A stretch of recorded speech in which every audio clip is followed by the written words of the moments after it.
Welcome to the What's Up with Real Estate show. I am your host, Matt Shoup, and today I will be answering your questions about buying, selling, and investing in real estate.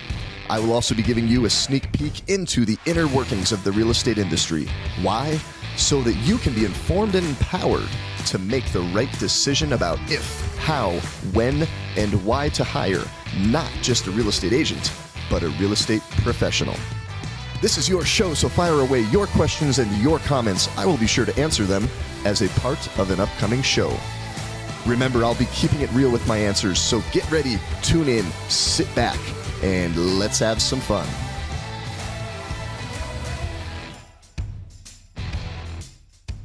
Hey everybody, this is Matt Shoup. Welcome to episode 3 of the What's Up with Real Estate show. Thank you so much for tuning in. I've had a lot of great feedback from the first 2 episodes, and I'm going to share that in just a minute. But today what we're going to talk about is you own a home and you're thinking of selling it, whether you're thinking of selling it yourself or you're looking to hire a real estate professional, and that's the only thing you want to hire. You don't want to hire a real estate agent.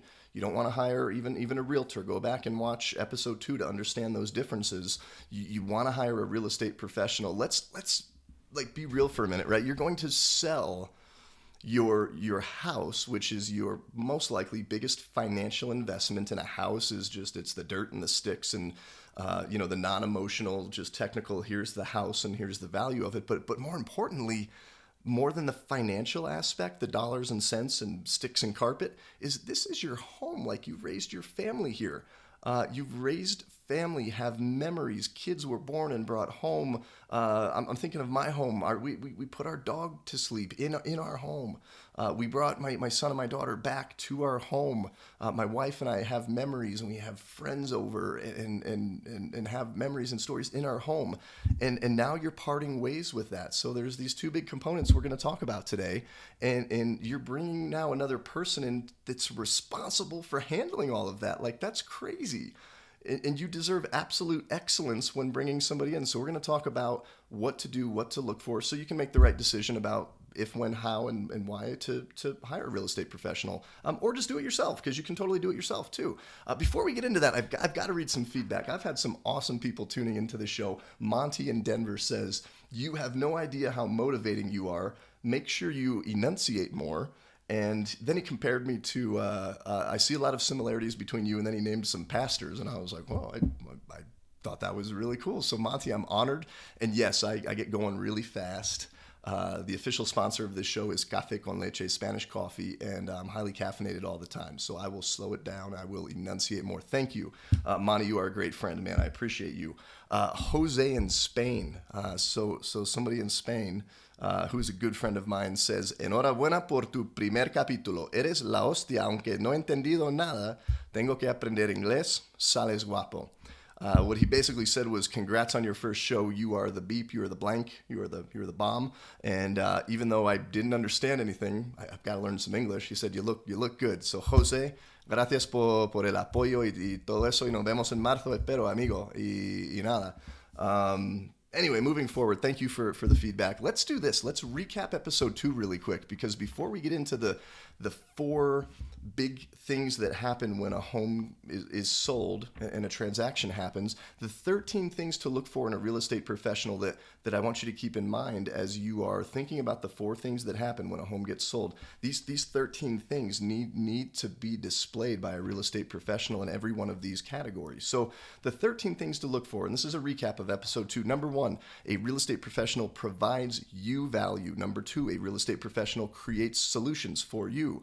Number 3, a real estate professional actually has experience, personal experience in buying, selling, or investing in real estate, whether they've done it in real estate and they're an agent that has done transactions. And even if they haven't, maybe you're going to be like their first transaction. Every real estate professional has that. I had that. But they have experience in life. They've bought, sold, invested in their own real estate. And this is going to help you. Number 4, a real estate professional is authentic. They're authentically themselves, so that number 5, you will resonate with them. You'll sit down and say, like, wow, I'd just love to have coffee or dinner with this person. They're fun, they're exciting. And you're going to be spending a lot of time with your real estate professional. So if you don't like them or you don't connect with them, don't hire them. Six, they will never push you or force you into making a decision and into selling your home or buying a home or anything. They're here to advise. That's number seven. You're paying them a lot of money to advise you based on their expertise, knowledge, and experience on what to do, and then let you ultimately make that decision, but they should be sharing experience and advising. Number eight, very important thing, is they care about you. It's your home, your memories, your emotional connection. It's your money. It's your finances. It's your investment. It is not about the freaking agent. I've been in so many transactions where it's about the agent, and there's pride, and there's like cattiness and backstabbing because they want to make their commission, and it's so disgusting in the industry. And I want you to see behind that curtain is look for that. If you ever get the inkling that that somebody you're interviewing, a real estate agent, is acting like a knucklehead, and you think it's about them more than it's about you, just throw them out the back door. They don't even deserve to go out the front door that they came in. Seriously. Rant over. Number nine. We're human, like we're imperfect, okay? So none of this, you shouldn't expect somebody to be perfect. Nobody's perfect, whether it's the first transaction or the 1,000th transaction and client that a real estate professional's worked with. Something's going to happen, something's going to get messed up, and what you want to look for, though, is somebody that says, yeah, I'm human, I screwed that up, and they should admit that before you have to tell them they screwed that up, because stuff happens in every transaction. They should pick the ball up that they dropped and then hit a home run with it moving forward, make adjustments, and number 10 is take extreme ownership of everything. Everybody wants to take ownership of here, I sold this $2 million home 5 days, full price offer, got a great testimonial. Like, I definitely am going to own that.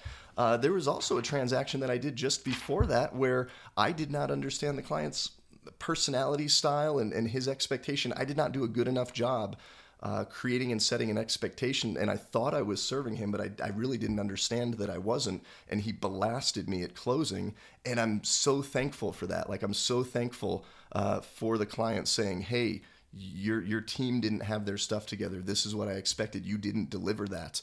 And I said, yeah, like you're right. And a real estate professional will take even more ownership of that when you blast them or they screw something up than the $2 million house that they sold. Like, of course, that's a great shiny marketing brochure, right? Number 11, your real estate professional gets better every day. So every day you interact with them, they should be improving. And that improvement should be in relation to selling your home and accomplishing your goals. Number 12, they consistently display excellence in all of these categories, not just in their real estate life, but look at other things they do. When you interview somebody, you're going to talk a lot about real estate, but stop talking about real estate. Ask them about their family, their hobbies, what they're involved in, and see if there is a common theme and consistency and integrity in what they're telling you they do and how great they are in real estate. Are they that way in other parts of their life? Because an agent that's only excellent in one area or doesn't have consistent excellence, they have a high tendency and degree to burn out. Anyway, that's more of a personal opinion, but just make sure they consistently display excellence in everything they do, and that there's some integrity there, and that resonates with you. And then last, they don't have to show you their shiny marketing brochure. I can come in and show you my customized marketing plan and how great I am at marketing and all my awards and experience, but at the end of the day, my actions should speak for themselves when I'm out working for you, and shouldn't have to do a lot of talking. So look for somebody that has the proof, right? That can show you the money and close your mouth, get to work. It's time to get to work. So those are the 13 things to look for in a real estate professional. Now let's talk about the 4 moving parts of a real estate transaction. The 4 big things that happen is, right, this is your home, this is your emotional and financial biggest thing that you've ever had, and you're now going to bring somebody that really there's no barrier, there's not a huge barrier to entry in real estate, so they passed their exam, okay, and now they're working for a brokerage. Maybe they are getting training, maybe they're not, and they come in here and they are like literally responsible for your biggest thing ever in your life. So look for those 13 things, but the 4 things that happen that they need to crush it at, and if they don't hire them. If they're not doing it now, fire them. If they are not crushing it at attracting massive amounts of attention to your home through marketing, don't hire them. If you've hired them, fire them. If they are not giving you immediate feedback from the people that come to your home and give feedback. And this feedback comes from the potential buyer's agent. Now, if they're a knucklehead, they might not give the feedback, right? But a great real estate professional representing you should be getting that feedback immediately and getting it to you so that we can make decisions and adjustments and tweaks to the marketing, to the listing, to all of the things that you're pushing out there to all of those eyes, because you want to attract as much attention as possible, but you also don't want to have a showing where you have to leave your home, clean everything up. It takes 3 hours and you're throwing the toys away and throwing out the trash, and then you leave and somebody comes by and they're not qualified and they shouldn't even be there, or they give you the same feedback that they didn't like the drive up the mountain. Anyway, we'll get into that, but you should be getting feedback immediately, making adjustments, and the real estate professional that represents you should be doing that. You need to get a contract. Your home ain't going to sell, is not going to sell unless it gets under contract. And then once a home goes under contract, what happens for you as a seller is you're in total control as you are offering your home up to be sold. The minute that you accept an offer, you know who's in control now, and this is when it gets stressful. It's the buyer, because at least in Colorado, a Colorado real estate contract is so buyer friendly, it's kind of scary. So now you lose all control. It's exciting. It's the most exciting day for you in this process so far. And then comes all of the moving parts, the inspection, the appraisal, basically all of these ways that a buyer does have the right to exit the contract. And that's stressful. That's crazy. So a real estate professional knows not only how to get something under contract, they know how to manage and understand personalities and people and just clearly communicate and not be prideful and put their stuff aside and work for you, get under contract. Now you've got to manage all of these things to keep it under contract. And your goal is not accomplished until everybody signs every single document at the closing table and that deed is transferred and everything's recorded and funds are dispersed and all the money's good. Like, your home's not sold, your goal's not accomplished. And until that happens, and a real estate professional needs to display those 13 characteristics we talked about, but be a freaking rock star at the 4 categories that I just talked about, which is marketing, getting you feedback, making adjustments, and getting under contract, and then managing the contract. So let's talk about that really quickly. We talked about those 13 points needing to feed into those 4 categories. So marketing, does your agent, so these 4 categories, right, the 13 things that must flow into them, at the end of the day for each one of these categories is, I want to see examples. So marketing, ask your agent, just get out a sheet of paper and just write down these 4 things. Marketing, number 1. Feedback and communication and making adjustments, number 2. Number 3, ability to get under contract, which is dealing with people, negotiating. And then number 4, moving parts, people, procedures, all of these things moving around. And then write the 13 points on the back of the paper, the side of the paper. And then as you're talking to this person, just take notes and start checking off the boxes. And whatever you think is an acceptable percentage of those things being displayed, not just when they talk to you at the listing presentation where they sell you and close you to sign the listing agreement, but every day you should be interviewing them and they should be performing. But in each one of these 4 categories, like, show me the money, show me the proof that you know about marketing. So does your real estate professional that's going to sell your home, do they know anything about marketing? What do they do? How have they marketed and sold a home? Do they come out and have, this is a luxury home, so we have an 8-page full color brochure, and it's always in the box, right? All of these things. And honestly, though, there's so many things in a 57-point marketing plan. So every agent's going to come out with a really nice brochure and they have a 57-point marketing plan. And the things that they list in this marketing plan that are going to show you how great they are is, okay, we're going to put it in the MLS. Well, duh. We're going to do a comparative market analysis for you. Well, duh. Like, all of this stuff, this generally practiced stuff, and I'll upload this on my website, MattShoup.com. Click on the resources tab. And the page is currently being built out. This will be up here. So all of this generally practiced stuff, professional photography, staging, aerial drone photography, a virtual tour, we're going to put it in the Homes and Land magazine. We're going to share 50% of the commission or professional fee that you pay me as a listing agent. Like, all of that stuff, if a real estate agent comes out and that's their marketing plan, that is, you better, no kidding, you better be doing that if you are a real estate agent. There's nothing differentiating, there's nothing special about that. Now, look for your listing agent. Do they have some additional services, some additional things they do that make them unique, that make them stand out from the crowd? Do they really understand marketing at its core, or did they just get a really cool, or are they just giving you a really cool presentation, right? So do they have a marketing track record? Do they really understand marketing? And marketing is just, where do eyes go? Where is somebody that potentially wants to buy a service or product and is interested in your home? Where do their eyes go? Realtors' eyes, and real estate agents and real estate professionals, they go to the MLS. So an MLS listing needs to have a full amount of photos. It needs to be tight, great descriptions, all of those things, all the details and data needs to be accurate. If it's not, if you ever have to correct that, then your agent needs to get on it. Or they're a knucklehead, okay? So that's where realtors go. They go to the MLS. The rest of the general population that doesn't have access, so a potential buyer that may or may not have an agent, they're on Zillow, they're online, but where are all of the eyes? Like what are families doing together in the home at dinner? They're like this, they're Snapchatting or Facebooking. Everybody on the planet, their eyes are buried in a mobile device or some form of electronics. So ask your agent how much they understand about how they're going to market your property and do things uniquely that makes them different and makes them stand out. And then also look for track record. My background coming into real estate, this is my first year, but I'm a marketing guy. I love marketing. I've been marketing for my entire life and understanding human behavior and how they make decisions, and find somebody that can do that for you. Because if you don't get as many people coming to your home as possible, you have a lower percentage to get offers, because it's a numbers game. You get a whole bunch of people coming out, and then the second point, you're going to get all this feedback. I was told a story the other day from a client of mine.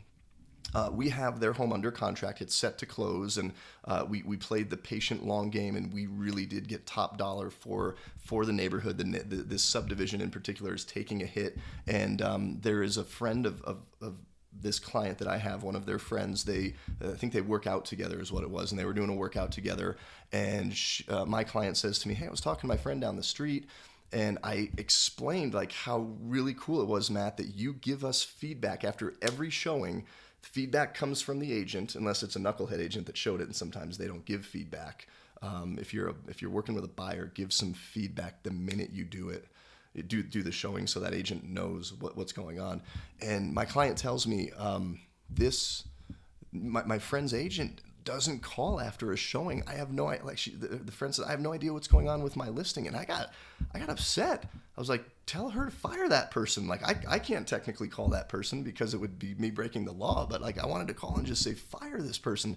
And this agent is a pretty like well-known company working for a well-known agent working for a well-known company, and I was just appalled that they're not communicating that. So what happens, you get all these eyes on your home, you get all this feedback that says this is what's great, this is what's not so great, and you want to take the not so great stuff and look at that and say, okay, what do we do with this? These are some of the negatives or the friction points we're going to have in trying to sell this thing. You have to make adjustments, and I can talk more about that in a different episode and really dive deep into marketing. And that's really more something between me. I can share value with other agents, but for you as somebody who's looking to buy, sell, invest in real estate, marketing, they need to crush it. They need to get you feedback right away, and then make adjustments for you. And look, are they showing you that they know what they're doing? Are they adjusting things to appeal your home to the right people? Because what happens is you want to find the perfect person that walks in your home, falls in love with your home, and then point three is makes an offer. So to get something under contract, there's a lot of communication and back and forth and negotiation. And as soon as you sign it as somebody selling your home, you're going to lose all your control, right? And that goes to the other side. So an agent that can understand back and forth, there's going to be conflict, there's going to be emotions, there's going to be negotiating and personalities coming together, and that agent needs to step down the emotion and just keep it on point, get the home under contract. Now once your home goes under contract, that's point three.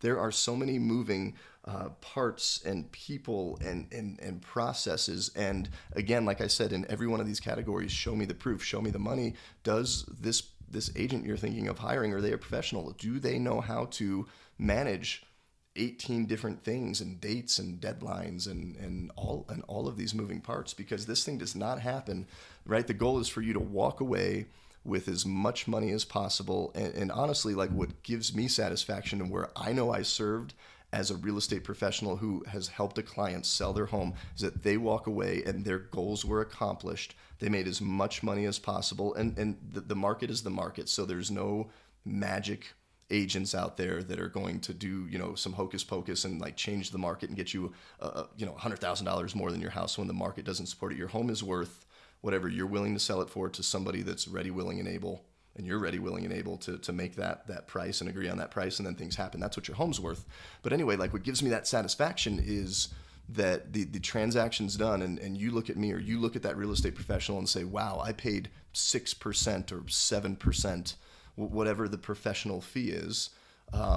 I paid that and it was worth every penny. I am so glad that I didn't have to do that on my own, that I didn't have to do all that marketing and positioning and communicating and negotiating. It's like you already have all these other things to do. You're packing boxes and moving and changing the kids' school. And what are the 172 things that you have to do thinking of selling your home? There's 375 things that happen in a real estate transaction. So you say that was well worth it. And one thing that I'll close with, and I just forgot to mention it, is I would encourage you when you are interviewing a real estate agent to really find out if they're a real estate professional is whatever their professional fee is, if it's 6, 7, 8%, whatever, ask them to lower it and see what they do.